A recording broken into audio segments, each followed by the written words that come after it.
Okay, that's very nice. ስለዚህ እዚህ እቲ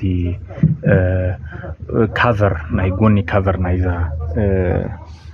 ቶዮታ ያሪስ ቪትስ እዩ ሶ እዚ እንታይ መغيار ከድሊ ኣብዚ ቲ ፓራኦል የሎ እዚ ፓራኦል ሶሪ አይ ሚን ኦይል ፓምፕ አሎ እዚ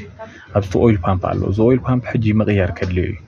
ስለምንታይ መغيار ከድሊዮ ንሕና ፈቲሕና ኢንስፔክት ጌርናዮ ኣብኡ እዚ ሕጂ ኦኬ ከይ ወፀን ከሎ ላይ ያርኤካይ እዚ አንደታተር ዚያታ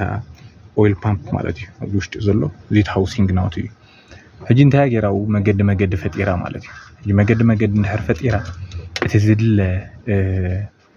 ዘይቲ ክሳይት ገብራ ይትኽእልና ክትጭንጉዖ ወይ ድማ ከምዚ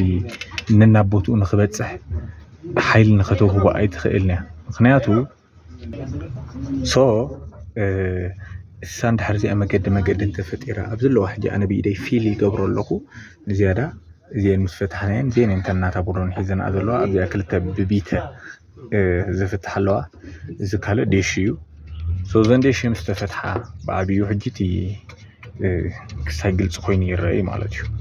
እቲ ኦይል ፓምፕ መጠነ ክንደይ ተጎዲኡ ኣሎ ወይ ጥዕኑ መጠነ ክንደይ ምዃኑ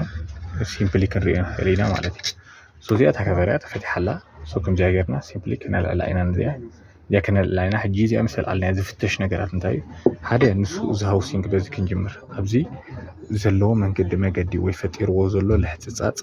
ሓደ ንዚ ማለት እዩ ሕጂ እንታይ ዝልሕፅፃፅ ፕሮብለም ናቱ ፕሬሸር ክእክብ ኣይክእልኒ ፍጹም ኮይኑ ልሙፅ ኮይኑ እዩ ብናይ እዚኣ ምሽክርካር እንዲ ዘይቲ ክጭጉዕ ዘለዎ ነገር ግን እንድሕር ልሕፅፃፅ ኣለዎ ኣብዚ ክሰርቕ ይኽእል እዩ ማለት እዩ ሓደዚ ካልእ እዚያታ ኦይል ፓምፕ ክንዛረበላ ፀናሕና ማለት እዩ ኣብ ውሽጢ እዚኣ ትለዓልያ ከምዚ ኢላ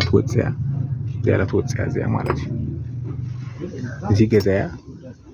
ኣብ ዝኾነ ስለዝኣቱ እንዳዞረ ሕጂ ኣብ ዘይቲ ምሽትሕዝ ሽዑ ዝዓፂሎ ንበል ኣብ ዘይቲ ሰዝ ከምዚ እንዳዞረት እያ ክስታይ ትገብር ማለት እዩ ሶ ካልእ ክፍተሽ ዘለዎ ከዓ እዚ ማለት እዩ ኣብዚ ሃውሲንግ እዚ ኣብኡ ስለ ትሽክርከር እሱ እዚ ኣብኡ ኮፍ ስለዝብል እዚ ከም ዝበልናዮ ዋና ነገር እዚ ክፍተሽ ኣለዎ እዚ ክልቲኡ እዚ ሕጂ ርአ ወላ ይረአ ኣሎ ወላ ብቪድዮ ከማን ኣብዚ ዙርያ መንገዲ ፈጢሩሎ ኣብዚያ ማለት እዩ ዝብል ዘሎ እዚያ ውሽጢ ዘላ ሕጂ ክቕየር ጥራይ ዘለዎ ሕጂ እቲ መغيار ናይዚ እንታይ ክኸውን እዚ ከምዚ ኮፍ ክብል ከምዚ ዝበልኩ ከምዚ ኣጋጣጥሞ ከምዚ ዝኣቱ ሕጂ እቲ መغيار ናይዚ እንታይ እዩ ክኸውን እዚ ጥራይ ኣይኮነን ክቕየር ምክንያቱ ይብል ኣለኹ እዚ ሃውሲንግ ናቱ ተበሊዑ ኣሎ ኤንድ እዚ ሃውሲንግ ናቱ ከዓ ተበሊዑ ኣሎ እዚ ሃውሲንግ እዚ ምስ ሃውሲንግ እዚ ምስ ካቨር ኢለ ተሓይዙ ዘሎ ብኻልእ ቋንቋ እዚኣ ጥራይ ኣይኮነትን ክትቅየር ኢለ ኣለኹ እዚ ተበሊዑ ኣሎ እዚ ተበሊዑ ኣሎ ሶ እዚኣ ክትቅየርያ ንበል እዚኣ ክትቅየርያ እዚኣ ድማ ትቅየር እዚ ግን ምስ ገዙ ምስ ካቨር ሙሉ እዩ ዝቕየር ስለምንታይ እዚ ተበሊዑ ኣሎ ዝተኻኸል ነገር ኣይኮነን ሶ እዚኣ ሙሉኣታ ካቨርያ ክትቅየር ስለምንታይ ብምክንያት ናይ ምንታይ ብምክንያት ናይዛ ዝተበላሸወት ኦይል ፓምፕ ማለት እዩ